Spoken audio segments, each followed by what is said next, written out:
Viral, Speaker Martin Romualdez, nasa likod ng pagbibigay ng 20 million pesos na pondo bawat distrito na susuporta sa signature drive, sabi ni Senator Amy Marcos. Kapapasok lamang na balita, trending ngayon sa social media.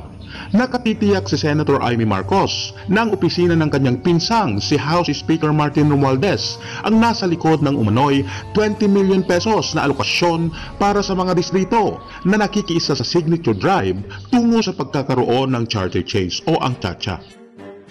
Sa isang interview, kung pagbabatayan lang, ani Senator Amy Marcos, ang bilang ng staff members at abogado na sangkot, lahat ay magtuturo kay Romualdez. Matatandaang nauna nang naghain si Senator Amy Marcos ng isang resolusyon kung saan naglalayong magsasagawa ng isang inquiry ang Senado hinggil sa umano'y panunuhol upang pumirma ang isang botanteng Pilipino bilang suporta sa People's Initiative.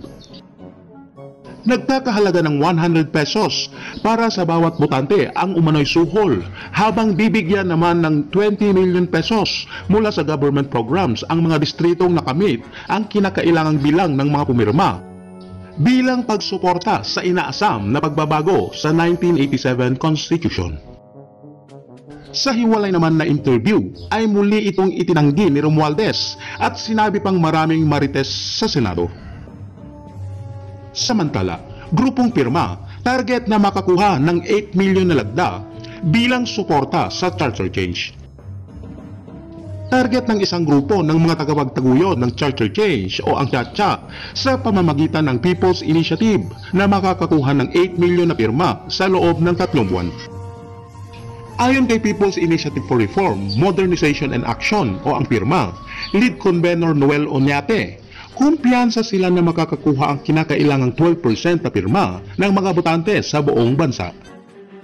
Lalo na aniya sa bawat legislative district na lumahok dito ay nakakuha ang grupong pirma ng tig 15% na lagda ng mga voters. Target din nila na maisagawa ang plebisito para dito sa buwan ng Setyembre o Oktubre kung hindi maaari sa Hulyo. Sa panig ng Commission on Elections o ang COMELEC, sakaling ang matuloy ang plebisito ay huwag itong isagawa sa buwan ng Oktubre ngayong 2024 dahil magsisimula na ang filing of candidacy hanggang Disyembre.